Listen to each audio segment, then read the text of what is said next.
I'm Ron Linden, Director of the EU Center of Excellence European Studies Center. I want to begin by thanking the people here at this center who have done the work to make this possible. Alison Delnor, Associate Director, and Kate Bowersox, Assistant Director. I also want to thank and welcome my colleagues at the University of Illinois EU Center and the Miami, Florida International EU Center who are represented here today and are joining us courtesy of their two centers.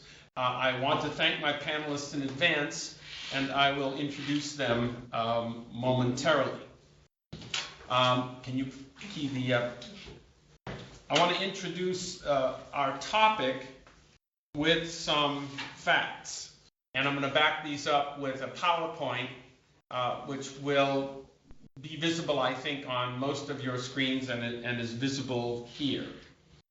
Some of the facts include the following: that the EU and China, two of the world's largest economies and trading partners, are key to each other. For the EU, China is the second largest trading partner, accounting for more than 12% of its trade, just behind the United States. It is, by a healthy margin, the largest supplier of goods to the EU at more than 16%. These facts are indicated. You can see the trend lines on that chart. For China, the EU is the largest trading partner. EU-Chinese trade has grown by a factor of 3 in the last 10 years, according to Cecilia Malmström, the EU Commissioner for Foreign Trade. EU exports to China, direct exports, account for more than 3 million jobs in the European Union. That is not counting jobs that are created together on the so-called value chain. EU foreign direct investment in China has more than doubled over the time period. There you can see Chinese foreign direct investment, and the top 5 destinations, next slide please, are all in Europe. Chinese economic growth and the search for partners in terms of resources, export markets, investment opportunities would seem to be a good match for a European economy which has been, to say the least, somewhat sluggish in the last few years and is projected to continue to be, so that the things that China appears to need, consumer goods, technology, manufactured goods, opportunities for investment, opportunities to diversify investment, would seem to be a good match for Europe. But the data also show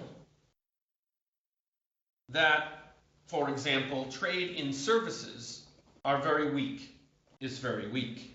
Less than a tenth of trade in goods between the EU and China. And a modern developed economy like the EU, like the United States, services are indeed even more important than trade in goods. The first chart also shows that the trade in goods is in substantial deficit for the EU. In addition, despite the obvious gains that are indicated on this chart and the one before it, China,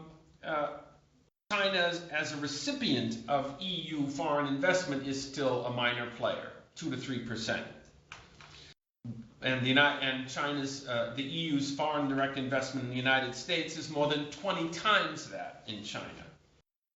China itself invests 50% more in sub-Saharan Africa than it does in Europe.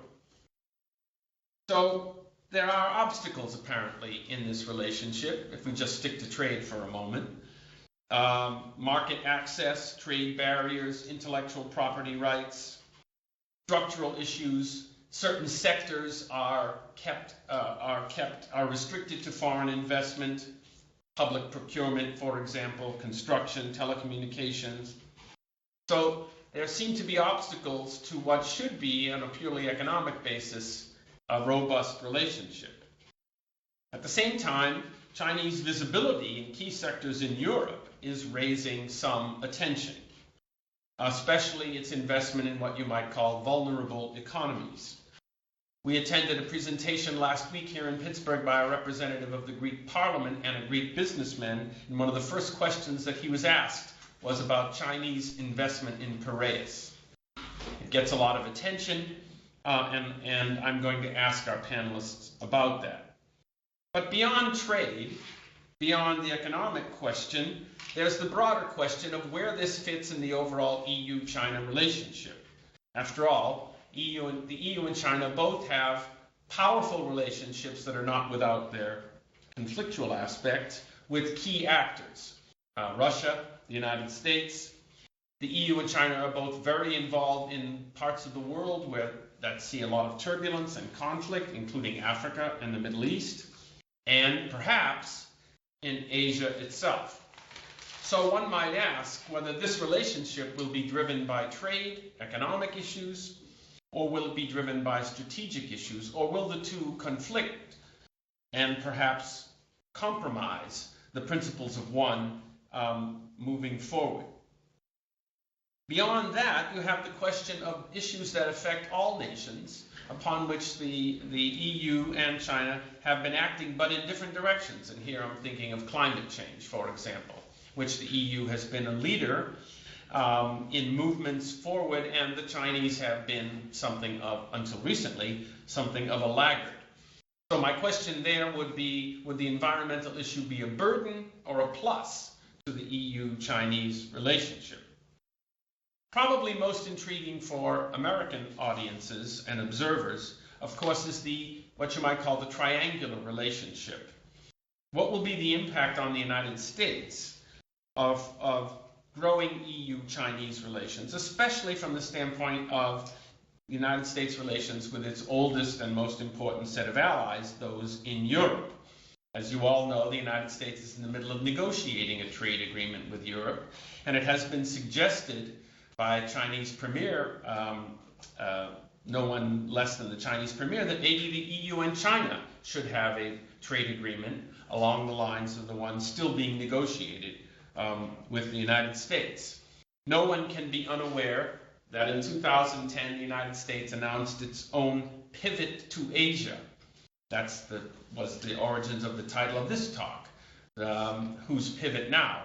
That Europe can do their own pivoting. So for the United States, what goes on in this relationship and the broader questions of involvement in Asia have a substantial significance. These issues are intertwined and are likely to continue to be so.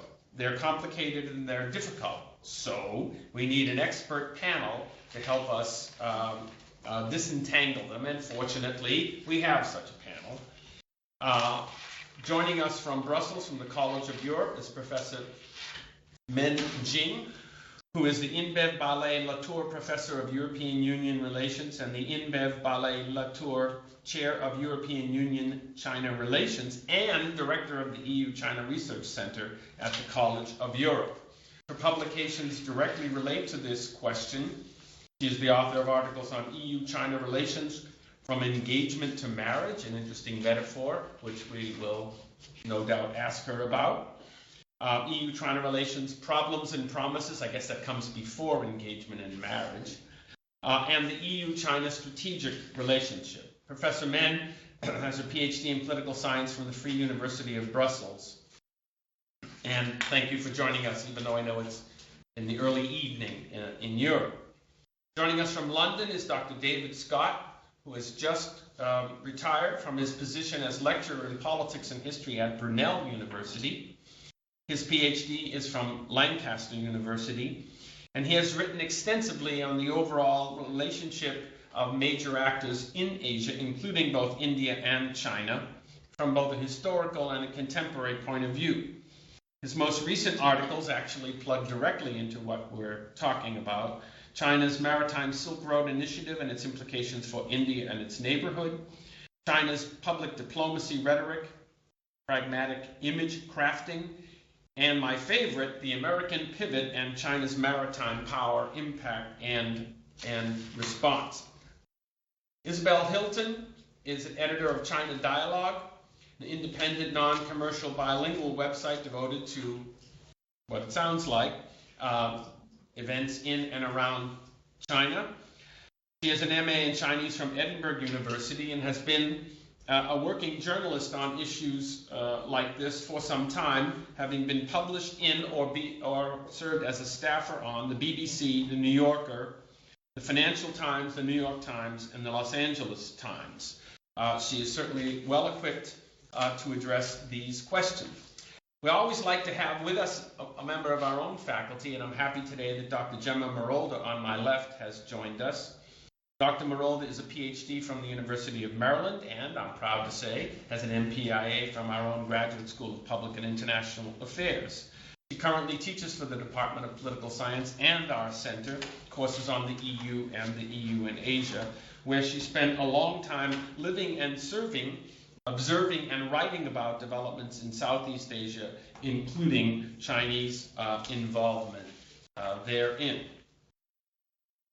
So let me ask Dr. Men first to address this question and others to join in as they would like. What accounts for the extraordinary growth that we've seen in the last decade in EU-Chinese economic relations, as indicated by the data?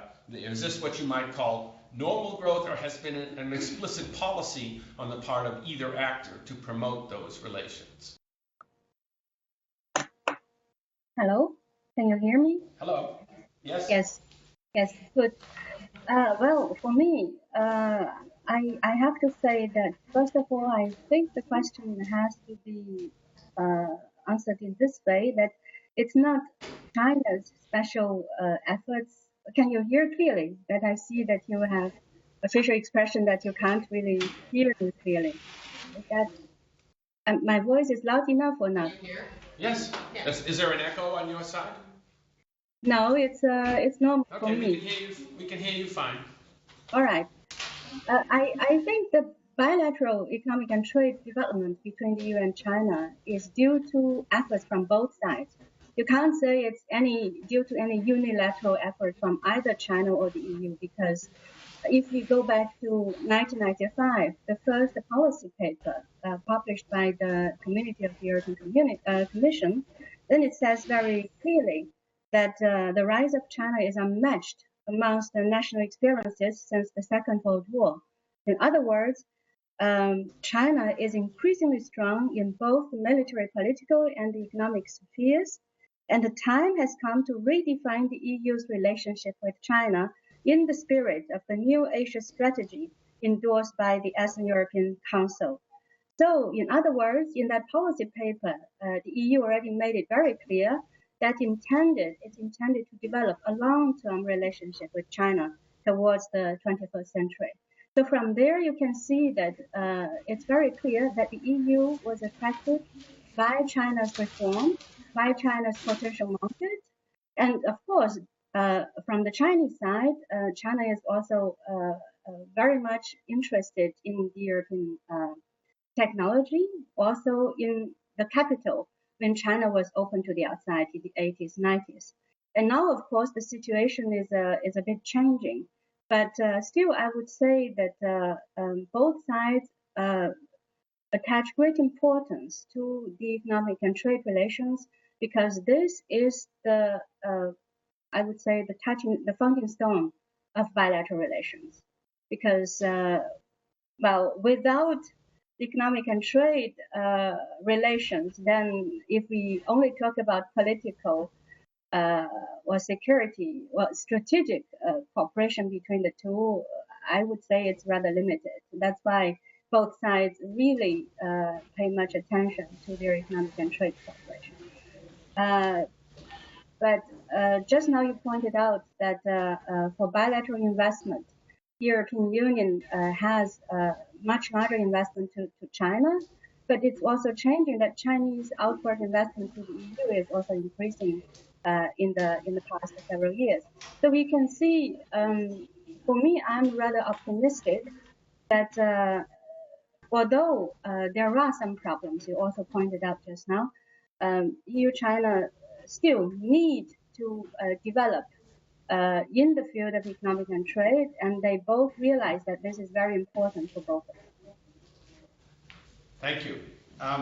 Dr. Marolda, let me ask you this question. If that's the case, if there's been this interest for at least since 1995 and clear desire on both sides, why haven't we seen more action in trade or investment? Are these obstacles that I mentioned, trade barriers and other sorts of things? You've been an advisor to business in the region. Do they come up very often in discussions on business in China?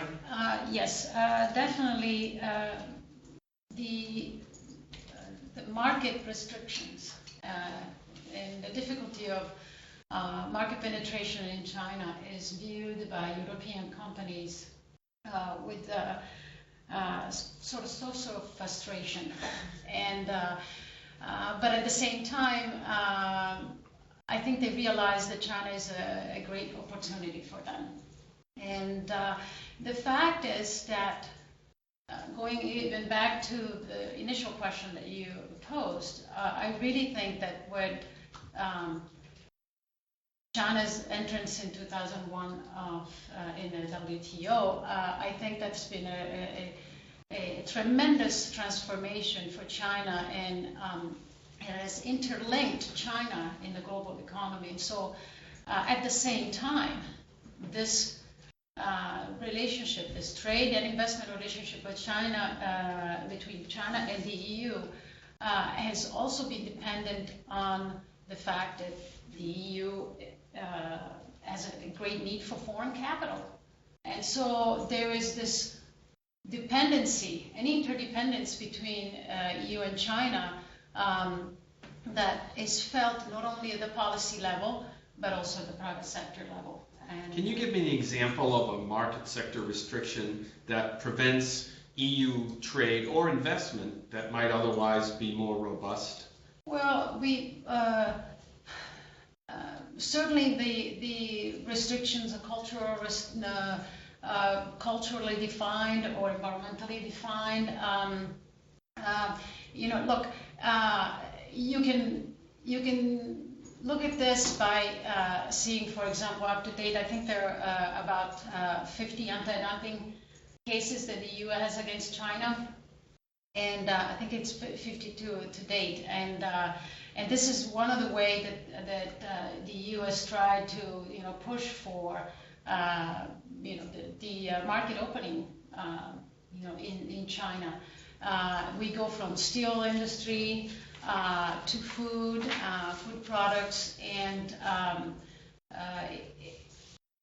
it's certainly, I mean, some policymakers look at that as, in the total of EU trade is not, those cases don't represent a great amount. I think it's about total trade around less than 10%. However, what it's doing is putting China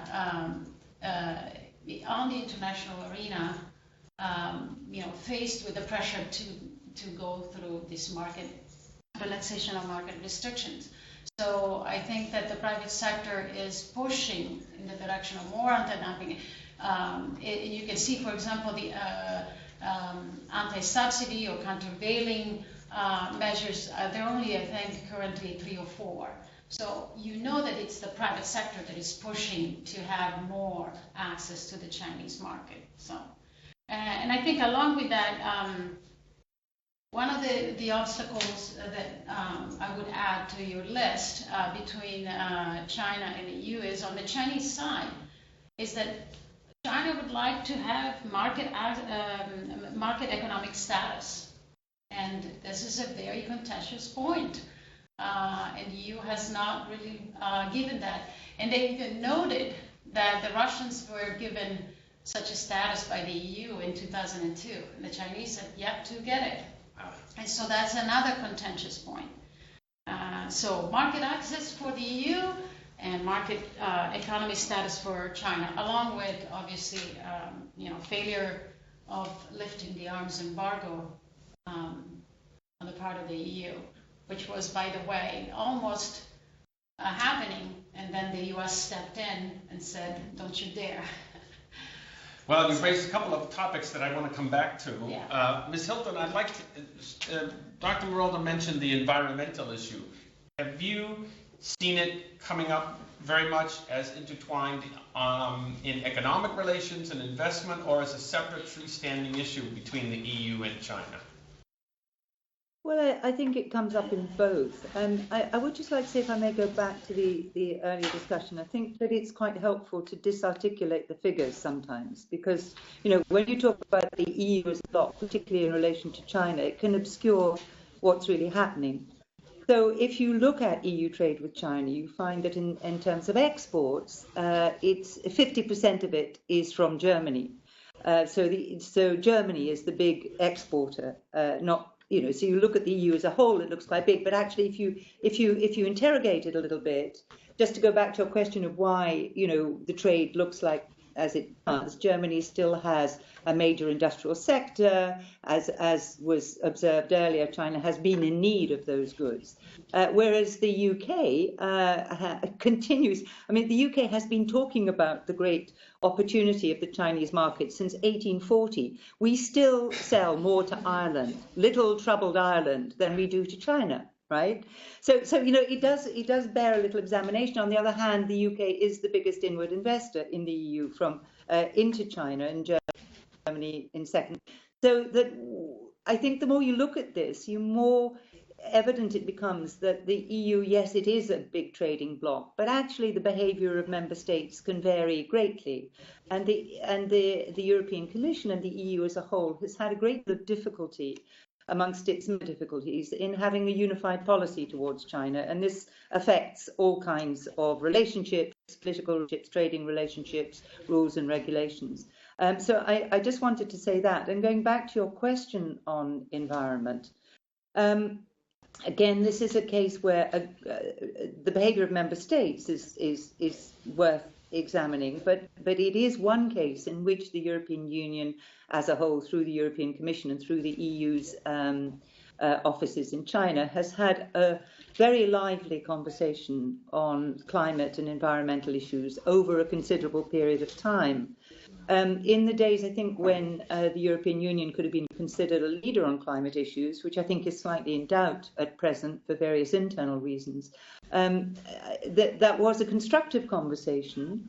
And I think that although Copenhagen was a great disappointment, it nevertheless didn't kill off the active discussions on cooperation. And if you look at things like the Chinese development of a carbon trading system, for instance, that was largely derived from European experience. There have been many proposals which point to the synergy of Europe and China as potential low-carbon partners to accelerate what China now has as a strategic objective, which is cleaning up China, getting emissions down, getting off coal.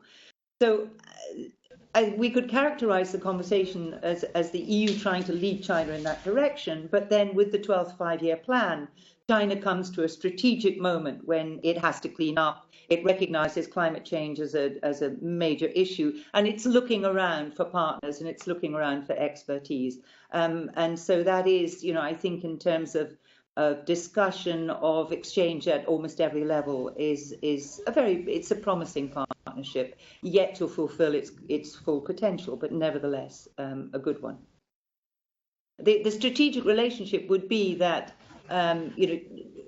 together they constitute the world's potentially biggest low carbon market, and with China's efficiencies of manufacture, you lower the cost of low carbon technologies dramatically, and we've seen that with solar panels, for instance. So there's a lot of potential in that relationship. I would say, sorry, if I may just add one more thing in terms of market access. If you look, the EU Chamber of Commerce in Beijing produces a business confidence survey every year, which is always instructive reading in terms of how European firms experience doing business in China. And their last one estimated that the European companies had lost some 21 billion euros in opportunities because of barriers to Chinese markets. So that's how Europeans see the difficulties of market access in China. That's a lot of money. What are these non-tariff barriers, or simply restricted sectors, or are they members of the WTO, restricted, for example? It's the whole range of market access difficulties. I mean, from the British perspective, since we don't manage to sell machines, the Brits keep hoping that services will liberalise in a meaningful way, for instance, since that's one of the strengths of the British economy. We're still waiting. But there's a whole range of sectors that foreign companies simply can't get access to. I see. Dr. Scott, I wanted Ms. Hilton raised the question of the strategic relationship, and I want to get back to some of the economic questions, but I wonder if you might place this in a context for us, in the sense that is it likely, or can we imagine a time when the economics of this relationship might have a significant impact on the strategic part of the relationship, or can they be seen as and reacted to separately? Firstly, can you hear me clearly enough? It's baked. No, you're too soft. Can you turn up your volume? Hold on a second.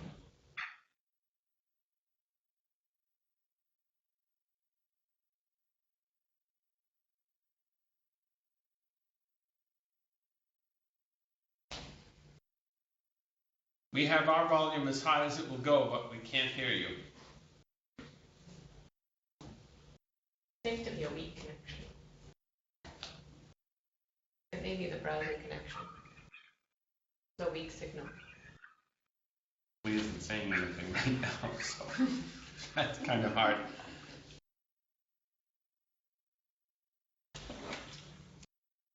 Can you hear us? Any better? Is that any better? I can hear you clearly.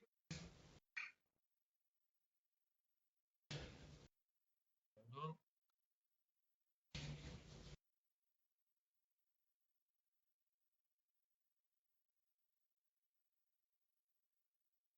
Any better? Yes, yes. It's the signal strength. It's not him, it's the signal strength. Okay, go ahead. Okay. You're asking about strategic spillover, whether the economics is going to affect the strategic relations between Europe and the United States, yeah? Yes.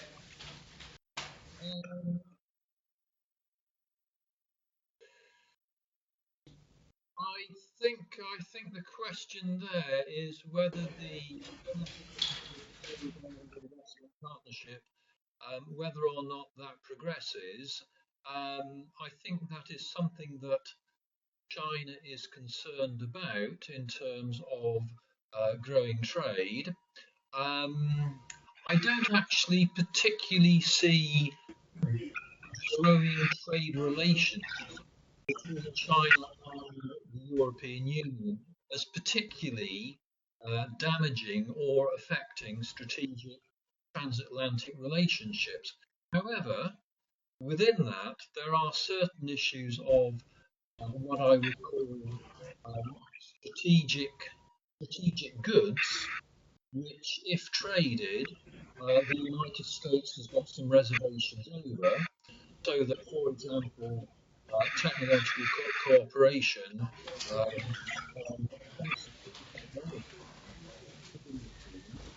the United States has got concerns about. In terms of the general level of economic trade, I don't really see that as actually causing strategic political problems between the United States and the European Union. Have I been coming through clearly enough? Well, our expert diagnosis at this end is that it seems to be a function of your signal strength. So the suggestion is if you can log off and log on again, it might improve. Please don't be offended, but we're kicking you off and inviting you to join us in again. Okay. Professor Men, let me come back to you in the meantime to ask you about this question that Dr. Marolda raised about China not being designated a market economy. I guess my question is, there are two questions. Why is this the case, and how significant is it to the overall economic relationship?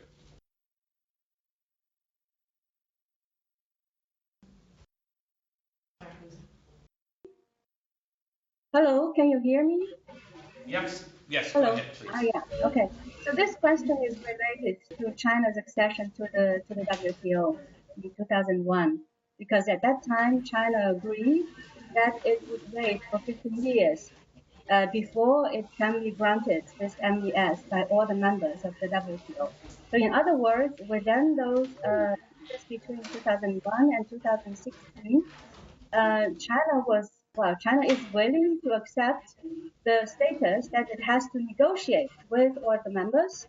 And if they agree to grant MES, then China would get it. But if they don't agree, then China thinks that it would wait till 2016. But the problem is that 2016 is coming.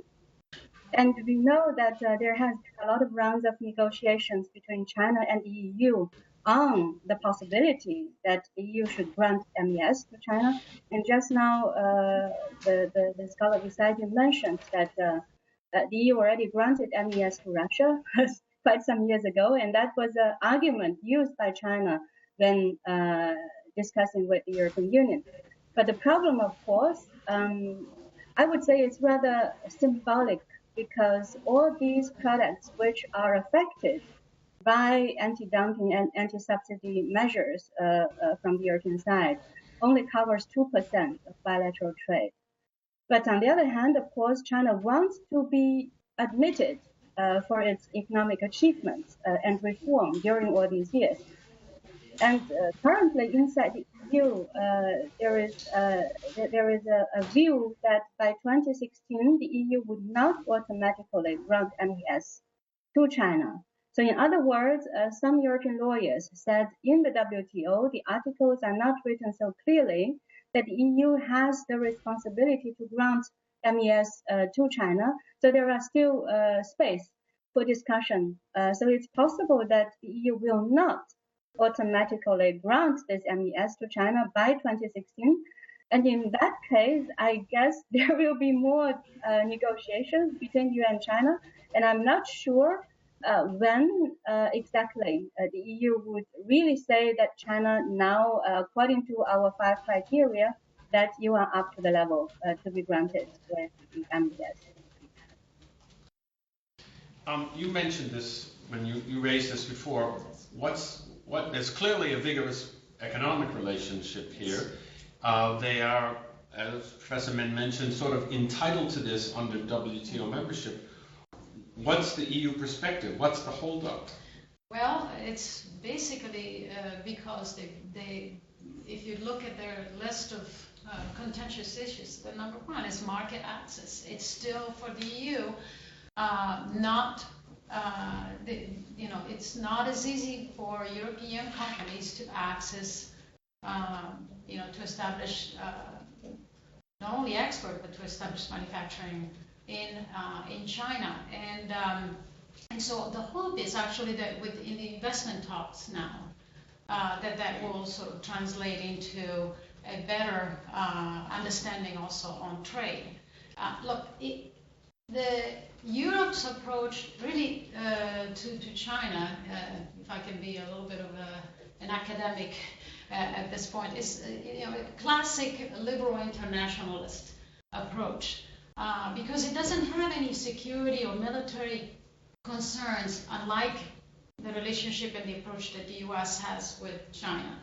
And therefore, it really is, the EU understands that in an increasingly globalized and interconnected world, China is ever more present and ever more interlinked with the international arena. So that is the approach that it wants to have with China. The hope is that China basically engage Beijing on all different policy areas not just trade. So I guess the EMS status is a symbolic, truly a symbolic gesture, more than a meaningful one in operational terms, but one that on the level of perceptions on both sides is a significant one.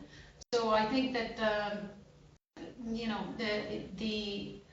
the Europeans want to really engage Beijing more and more into a role into the international system, international arena that is deemed to be the one that it is in terms of the economic superpower that it has become and the ways that it goes with it. So I really think that the EU is trying to tackle Beijing on all different aspects, not just the trade, but it holds, just like it has done in its neighborhood, sort of enticing incentive, which in some cases are symbolic. Ms. Hilton, I want to raise an issue that is central to this, and we hear a lot about it in the United States, and it's one that might be symbolic but seems to be concrete, which is the question of the Chinese currency. You hear a lot of complaints, at least in the United States, and I don't know if it's true in Europe, that the Chinese currency is so undervalued that contributes to a huge trade surplus in their case, a deficit in our case, and that's certainly true in Europe's case. To what extent is that an issue in EU-Chinese relations that we don't appreciate or don't see from the US perspective? Yes, I haven't. It's interesting because, as you say, that you can observe the same surpluses and deficits in our trading relationship.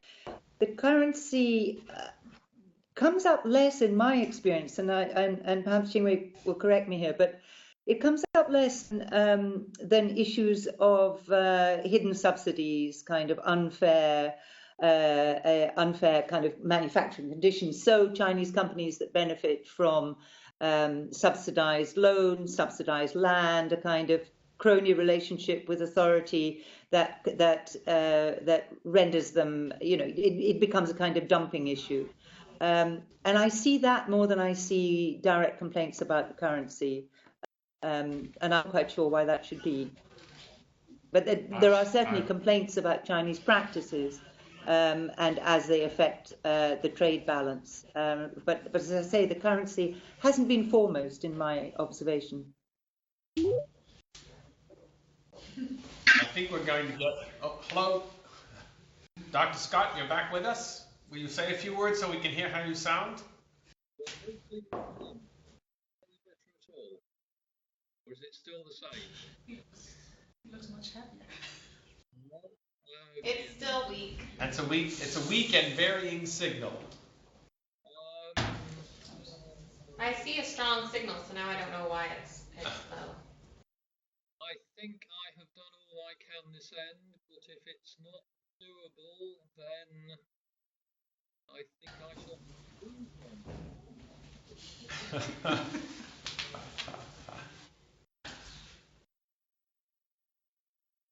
All right, I think your signal hopefully will improve, and I'll come back to you. Professor Min, I want to raise another issue. When we discuss trade agreements that come up, not so much with Europe, but certainly NAFTA and to some extent with Asia, that come up in the United States, the question of workers' rights and more broadly human rights is often raised. That somehow United States trade should be supportive of stronger workers' rights or stronger human rights in trade partners. I wonder to what extent does this issue burden or have any effect on EU-Chinese relations? And the EU countries are typically very outspoken on workers' rights, perhaps even more than the United States. So does this come up and does it have an impact on EU-Chinese relations? Well, to answer that question, I think that I will really do it from the Chinese perspective because that's what I observed with, when I discussed with Chinese scholars, because I asked the similar question to Chinese scholars, and then the answer was, indeed, European enterprises, they are very outspoken concerning the workers' rights, but that is inside the EU. While they are in China, somehow they take double standards. So it's somehow different when they behave in Chinese land.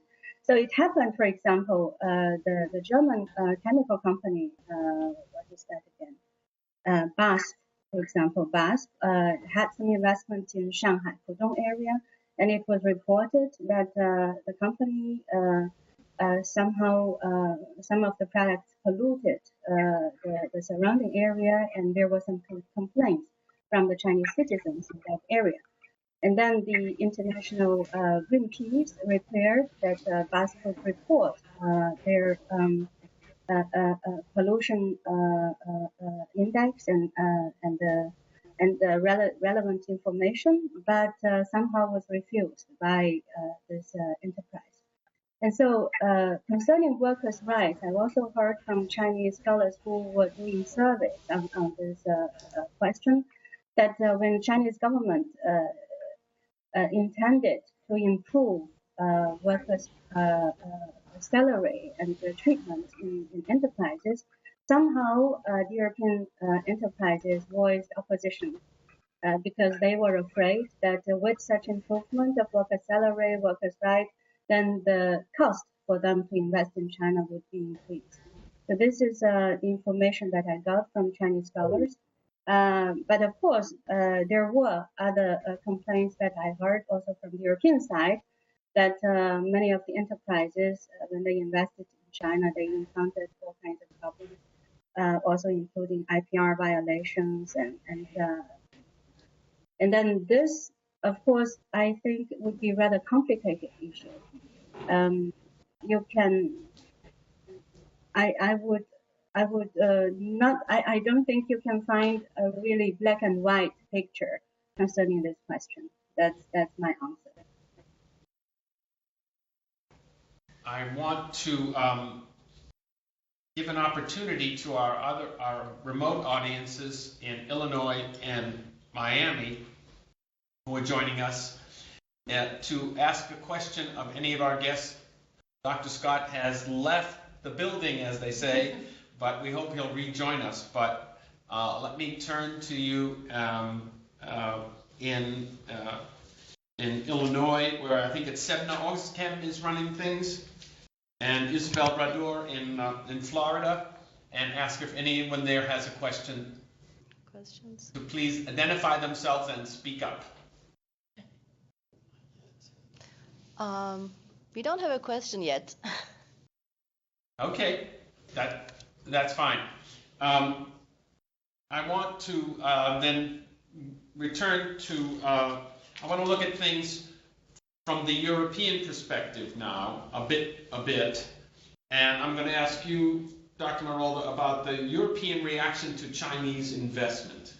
We see a bit of, I think, what the Europeans might call a kerfluffle about the Chinese are all over Italy, the Chinese are in Portugal, the Chinese are in Greece. Now, is this just a story that the media has discovered? Is this something to do with China because it's so big and powerful?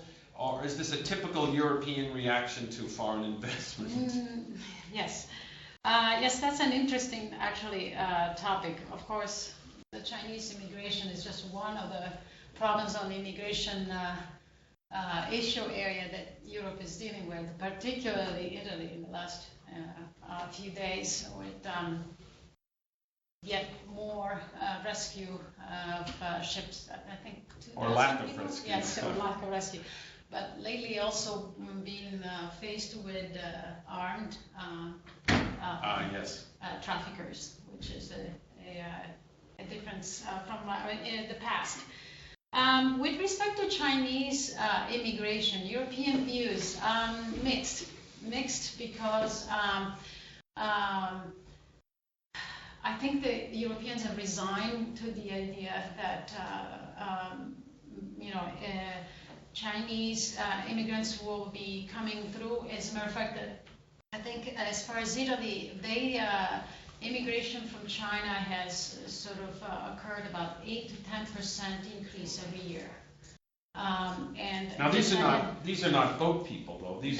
These are businessmen, investors, right, students. Right. Initially, in the past, they were people that were basically coming to labors, you know. But now there's an influx of people. As a matter of fact, as far as Italy is concerned, the greatest influx is coming from the region of Xinjiang, and it's not the poorest region in China. And so it's not that they're leaving China because out of desperation, but they hope to have a better future in Europe. And actually, the assumption on the Chinese part, I've been reading a few reports, is that it would be easy in Europe to actually have a better life, and the assumption turned out to be not so correct. Because one of the things that has happened is Chinese communities have been set up. But these people work really hard, and they are finally, obviously making inroads into Europe. With respect to Italy, Italians, they are very suspicious of the Chinese, but they're kind of have sort of resigned to this sort of influx of Chinese. One of the things that happened, and the reason why the increase in immigration trends is really seen from the beginning of the economic crisis. And if you look at where they, for example, they have arrived, the biggest communities are in Milan, in Florence, in Rome. These are not, this is not the South, and they're not, tomato picking. They are actually buying companies and plants, were textile plants that went out of business because of the economic crisis. And so what happened was the Chinese found favorable buying opportunities in much of Europe in these areas. And so that's where they established, and they actually found really success. There are many success stories, particularly in Europe, but also in Spain. And recently, I believe it was last year, the Chinese government made it a point to meet with the Central and Eastern European countries to really tackle this, not only as an investment, but also for the Chinese people and their establishment in Europe and their businesses. So it's really, the two markets are getting more and more intertwined. So but public perception is not very positive at this point. Only because they see some of the sectors basically disappearing, domestic companies disappearing in the face of the Chinese, and they're really hard workers. And when they establish, they come in, and it's usually family, and they have a lot of support, and they have a work ethic that is long gone in many parts of Europe. Speaking as a European, right? Yes. There is some irony to the fact that the Chinese just made a huge investment in the Italian telecom industry, yes. And similar investments in China by foreign companies are, of course, prohibited. Yes.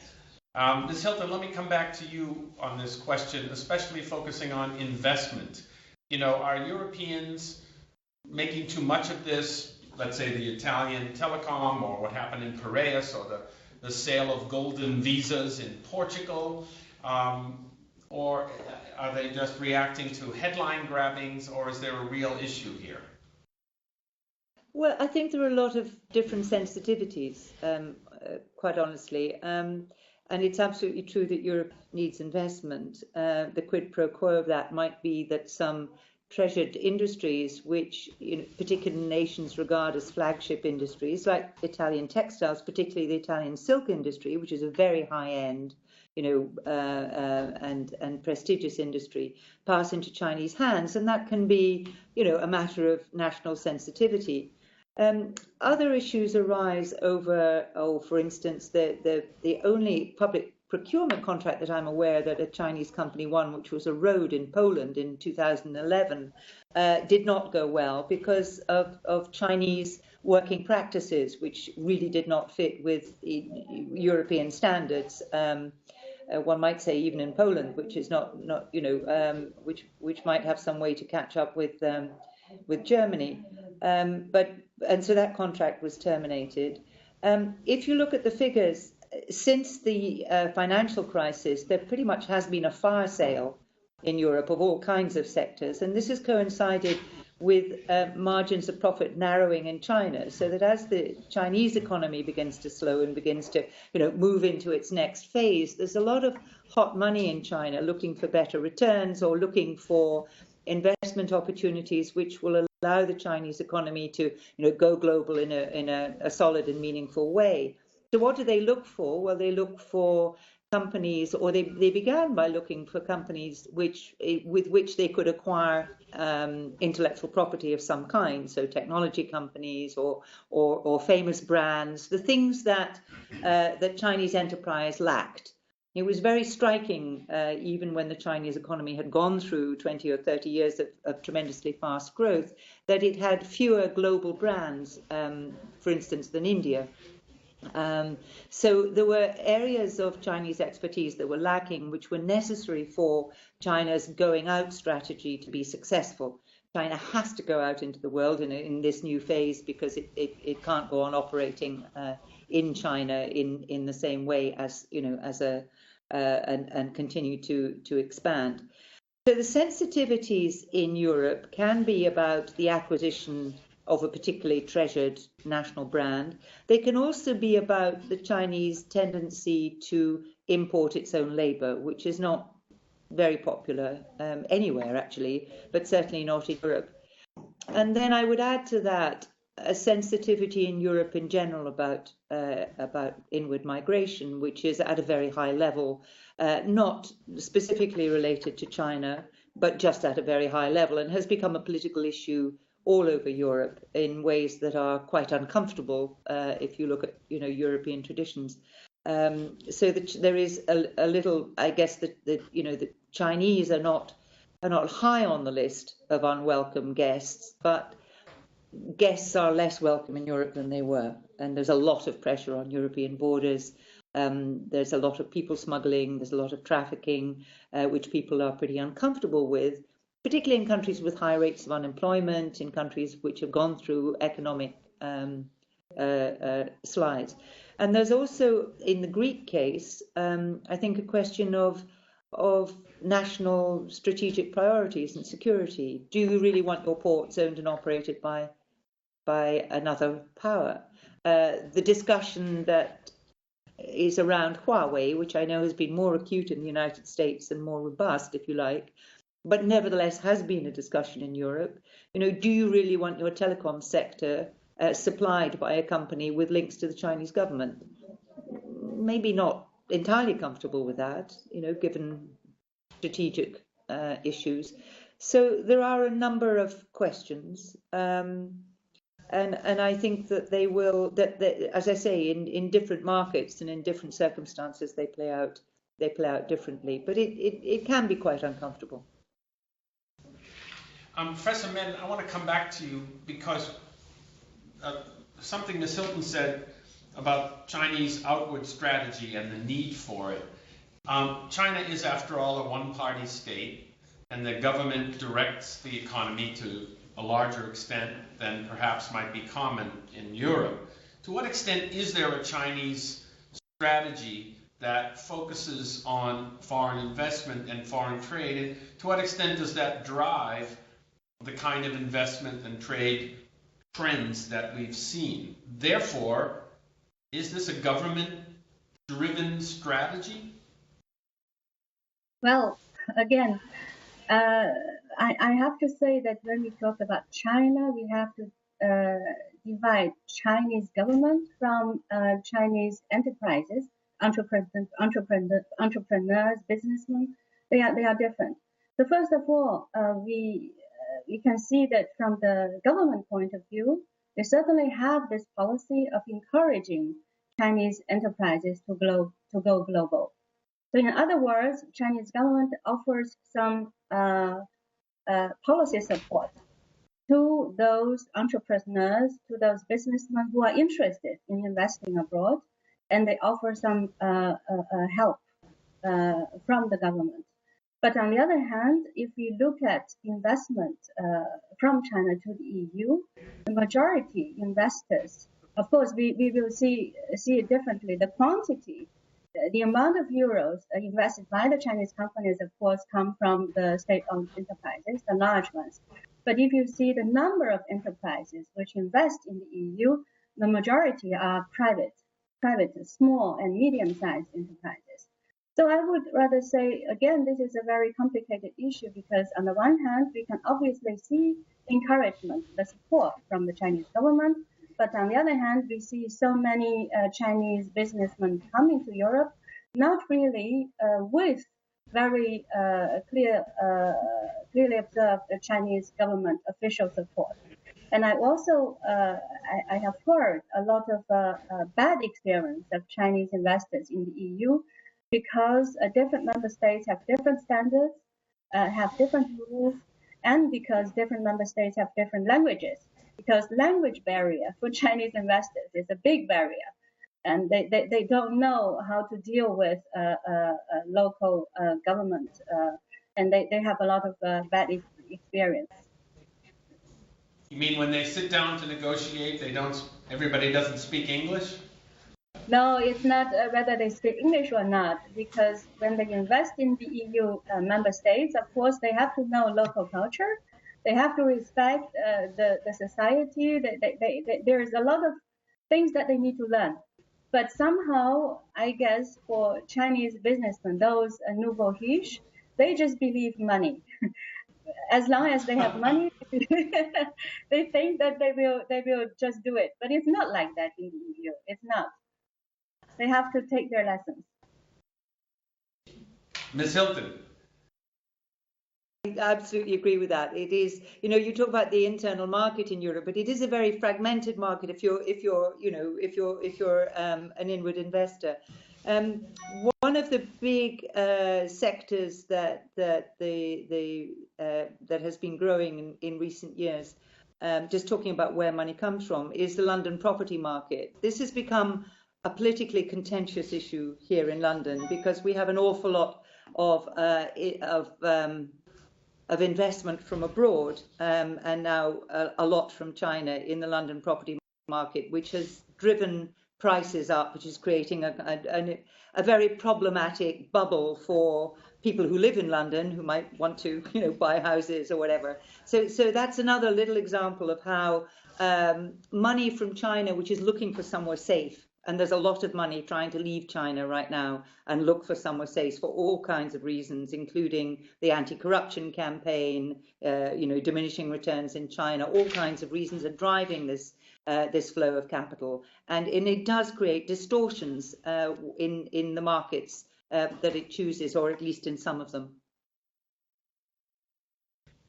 Go ahead. Yes. May I add to this? I think we shouldn't forget that China has always been a strong supporter of European integration and the euro currency from the beginning. And actually, it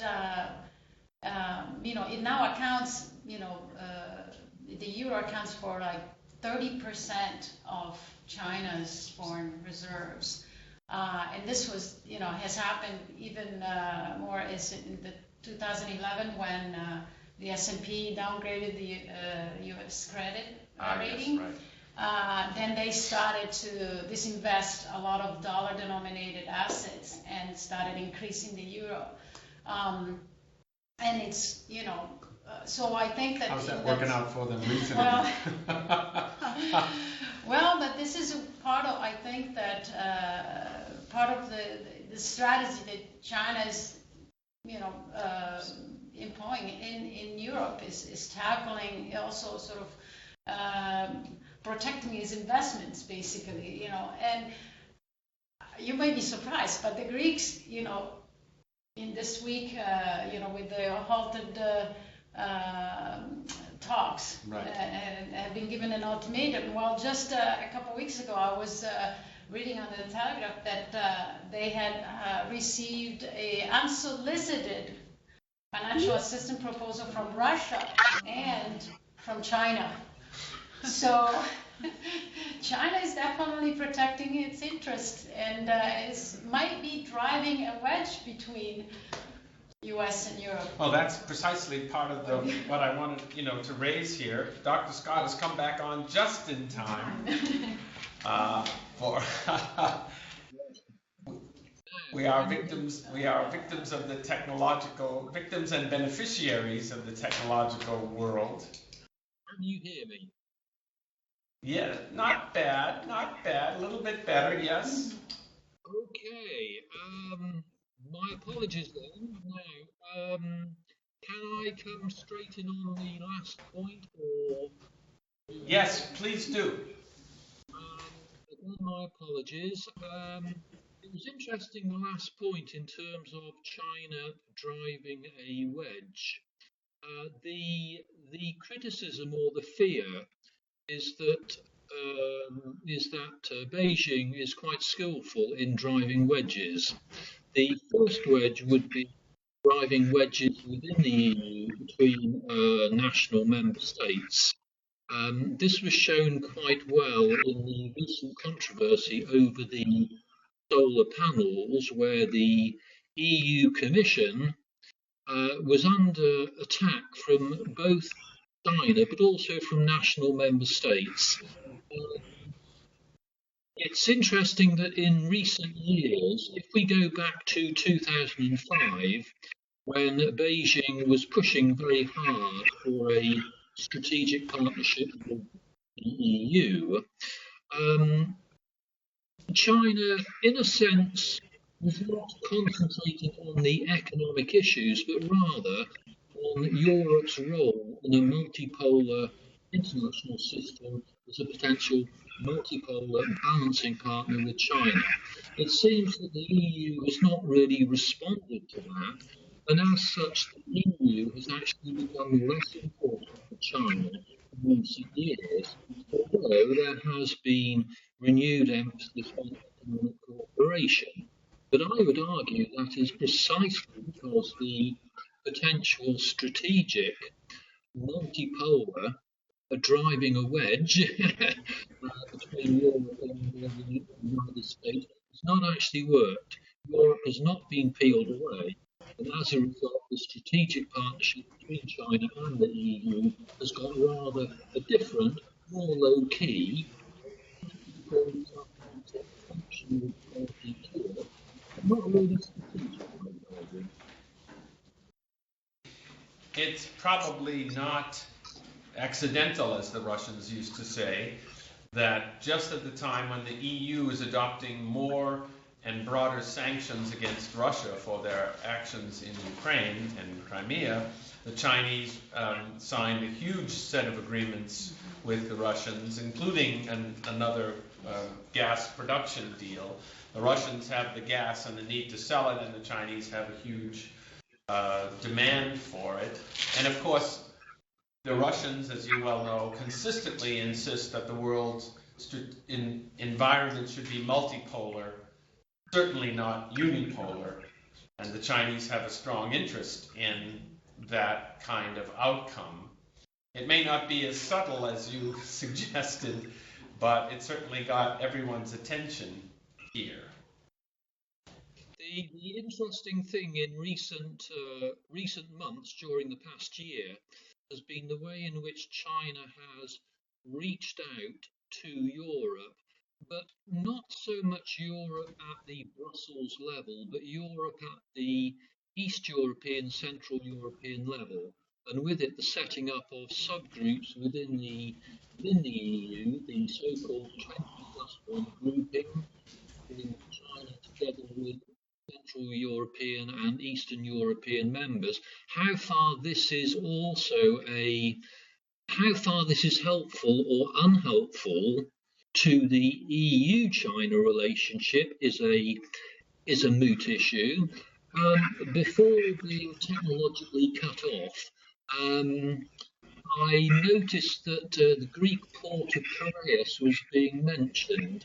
Um, in terms of investment figures, it's interesting that when we look at China's investments in Europe, it's actually very spiky. So that, for example, Chinese investments, financial investments in Greece rocketed in 2008, but then dropped away. Similarly, with Portugal, it was 2010-11, but very little since. So it's actually quite patchy. But the interesting thing there will be, as we speak, if Greece leaves or chooses or is forced to leave the euro, will China, in a sense, be ready to step into that gap financially? And meanwhile, as you say, as the EU puts pressure on Russia, Russia is able to some extent to fall back on a degree of tacit support from China in terms of events unfolding in the Ukraine and so forth. But the final thing that is noticeable is the way in which China's maritime Silk Route is being projected for cooperation all the way through the Indian Ocean up into the Mediterranean and finishing up Piraeus in Greece. But again, questions of motives are an uncertain issue. What is China's strategy? What is it hoping to achieve? Economic influence or wider? It is worth remembering, I take your point on Chinese investment in Greece and Portugal. It is worth remembering that first chart I put up showed the top 5 destinations of Chinese foreign investment were all in Europe, but they were all the better performing European countries. The Netherlands, Germany, the UK. UK, I think, is the leader by far. So we have this image that the Chinese are scooping through, picking up all the poor performing actors, especially now if the EU kicks Greece to the curb. But in fact, that has not been their behavior to this point. Ms. Hilton, you had what I took to be a signal. Did you want to jump in? I was trying to hear what David was saying. So no, I'm very happy to talk about this issue, but I wasn't planning to jump in right there. No, we heard about 50% of what he had to say. Yes.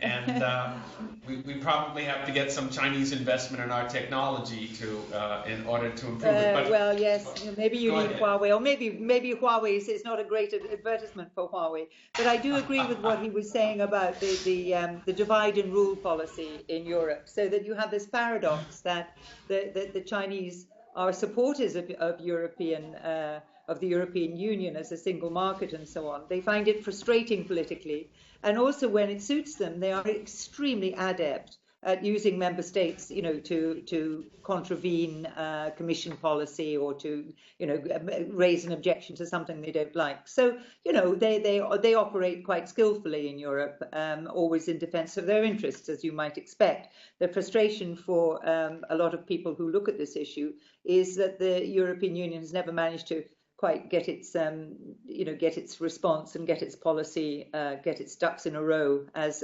potentially it could.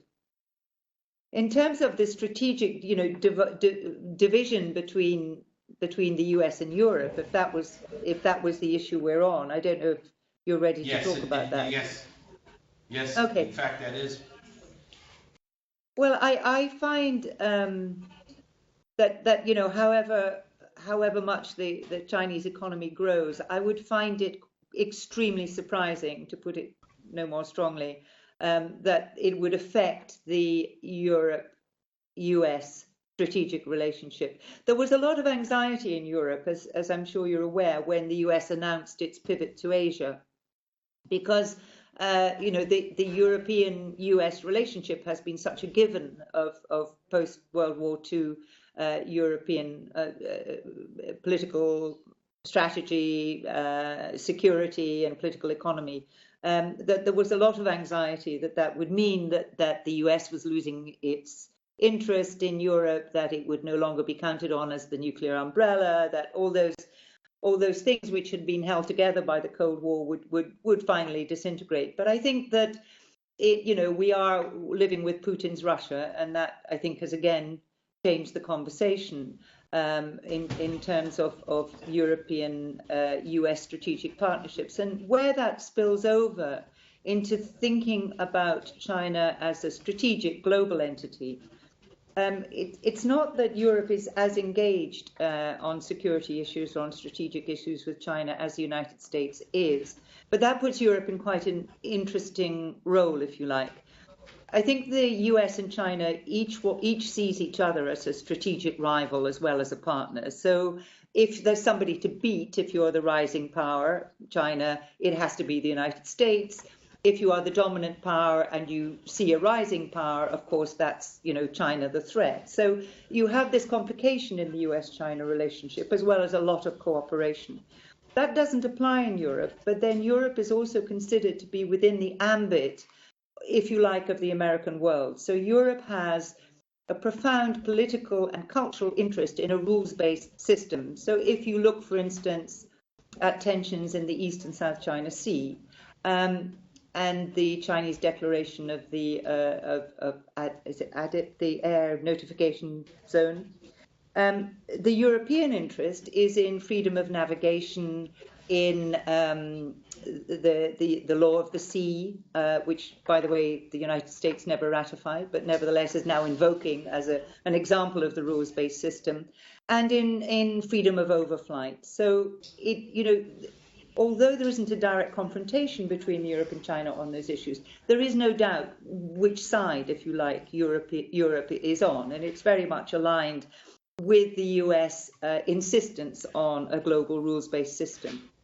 Now, when that comes to trade, I think if you look at the TPP and TTIP, which is the Pacific version of that, again, I think they're slightly different, because the Pacific version is everyone but China. It's the US's attempt to construct a powerful trading bloc, which China can only join at the price of accepting the rules, and that's problematic for China. So it is an everyone but China enterprise, whereas the relationship with Europe, the concerns that have been raised about it in Europe are far more to do with the power of US corporations and their relationship to national governments, with a potential lowering of environmental standards, which Europe, has spent a long time building. A lot of issues of that nature, more of a civic nature, if you like, than a geostrategic nature. So again, I would see those slightly different. And Europe has a slightly different relationship with both the US and China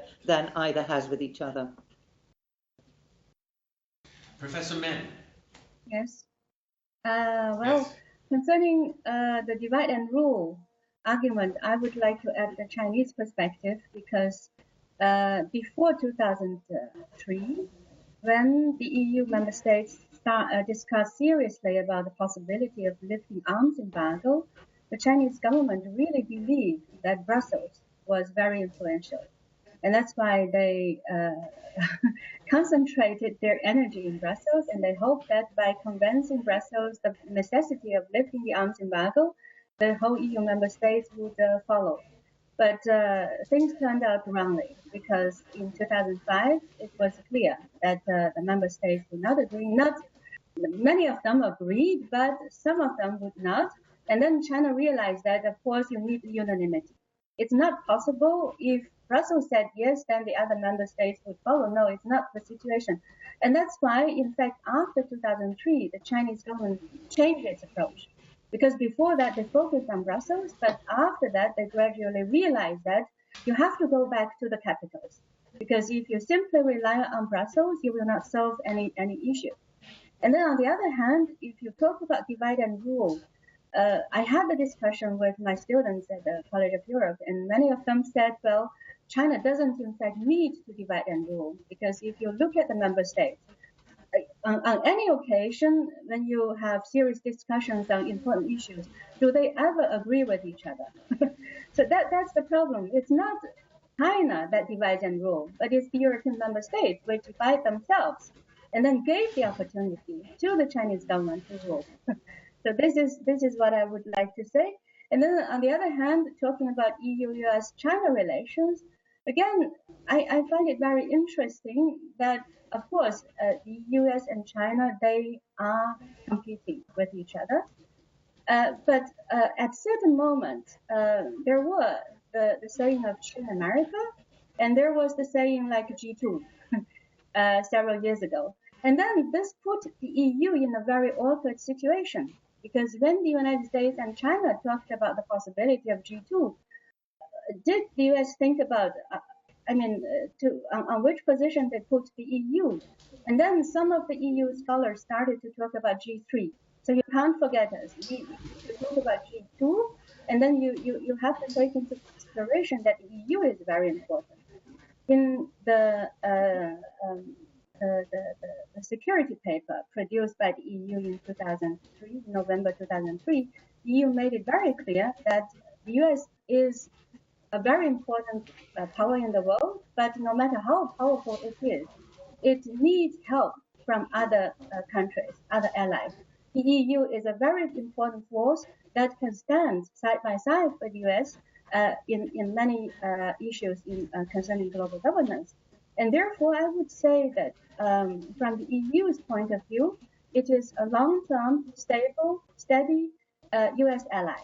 And no, I don't think this relationship will be changed. And then China will not replace the EU in its relationship with the US. That's not possible. And what China wants to do, of course, is to get some support from the EU to counterbalance the influence of the United States. But this is also difficult to be realized. I remember my international relations theory when I was a graduate student, and one of the conundrums was whether a rising power would choose to balance or bandwagon, right? Whether it would join the dominant power and therefore benefit from its hegemony, or whether it would challenge it and gather its own group. You made a reference earlier to an academic approach. That is something that I think is yet to be determined in the Chinese case, and of course, whichever way that goes, the EU will find itself right in the middle. We have come to the end of our time. I promised all of you that I wouldn't go longer than 90 minutes. And so I want to keep to that promise. I want to thank you, Professor Men. Thank you, Ms. Hilton. Thank you very much, David Scott, for joining us and rejoining us. I want to say goodbye and thank you to our friends in Miami and in Illinois, and to thank my colleague, Gemma Marolda. And I hope you'll join us again for another of our conversations on Europe. Thank you.